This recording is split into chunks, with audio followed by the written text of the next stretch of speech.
La toile de paillage est aussi appelée toile tissée ou encore bâche de plantation.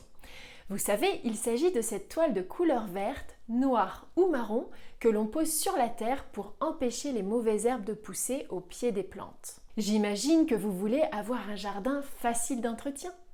Mais je vais vous expliquer pourquoi il n'est pas nécessaire de mettre cette toile de paillage au pied de votre haie. Vous allez pouvoir faire des économies, vous éviter un travail difficile. Puis, vous saurez la solution idéale pour protéger le sol des mauvaises herbes et vous garantir un jardin facile d'entretien. Bonjour, je suis Maude, je suis paysagiste et la créatrice du blog Aménager son jardin. Avant de commencer le sujet, je vous invite à deux choses. Vous abonner à cette chaîne pour ne pas manquer mes prochains conseils. Et de télécharger le guide gratuit indispensable pour éviter des erreurs d'aménagement de votre jardin.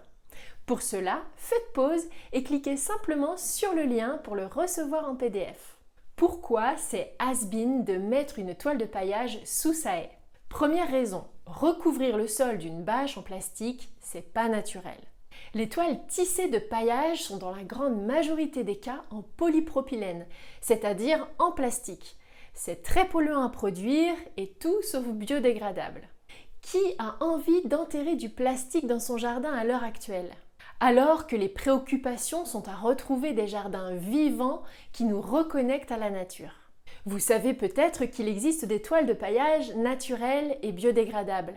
Je vais vous en parler à suivre car ce sont des produits intéressants si vous avez un talus à recouvrir uniquement.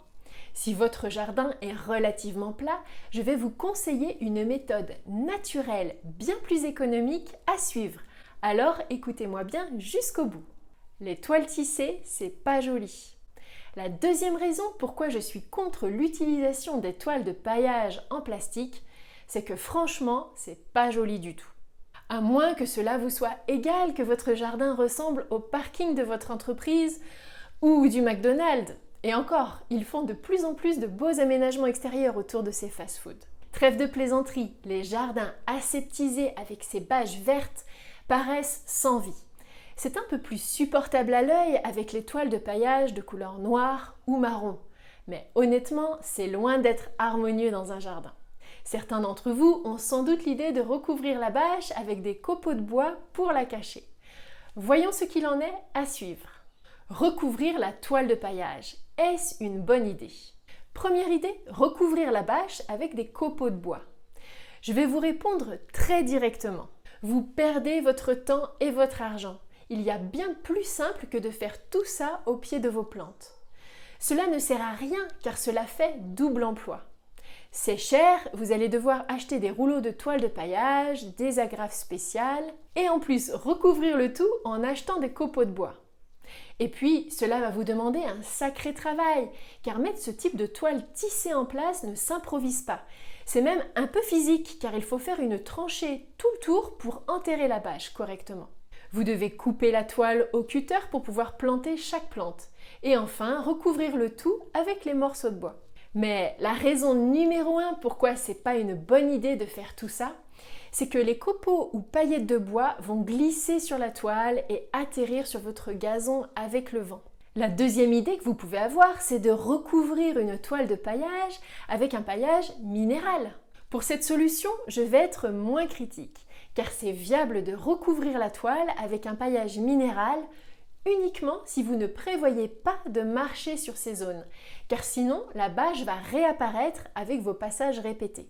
Vous pouvez alors recouvrir une toile de paillage avec des graviers, des galets ou de la pouzzolane, ou encore des paillettes d'ardoise. Je parle bien de recouvrir une toile tissée avec des cailloux, mais surtout pas de recouvrir un géotextile type bidim, qui lui laisse pousser les mauvaises herbes et n'est pas fait pour ça. Vous verrez que l'inconvénient de ce type d'aménagement, c'est le prix. Mais cela peut être intéressant sur des petites surfaces. Nous reparlerons de l'aménagement d'un jardin minéral dans un autre sujet. Une toile de paillage pour recouvrir un talus. Voici un cas où l'utilisation d'une toile de paillage est plutôt recommandée. Le cas des talus ou des massifs en pente, car les copeaux de bois ne restent pas bien en place sur ces espaces pentus. Dans ce cas, j'ai 2 recommandations à vous faire pour choisir votre toile de paillage. Choisissez une toile de paillage qui laisse passer l'eau. C'est indispensable de choisir au moins une toile tissée de qualité professionnelle et de la fixer correctement avec des agrafes métalliques pour toile de paillage. Veillez qu'elle laisse passer l'eau et l'air, mais pas la lumière. C'est ce qui empêche en fait les mauvaises herbes de pousser. Et optez pour une toile de paillage naturelle. La pose d'une toile de paillage biodégradable est vraiment la meilleure solution pour recouvrir un talus. Les toiles de chanvre, de jute ou autres fibres naturelles feront elles aussi l'objet d'un prochain sujet sur le blog. Ce sont des matériaux d'avenir. Mais si on n'a pas de pente, cela ne sert à rien d'installer une toile de paillage. C'est cher en plus. Donc, comment éviter les mauvaises herbes au pied de sa haie sans utiliser de toile de paillage? J'imagine que vous êtes un peu perplexe.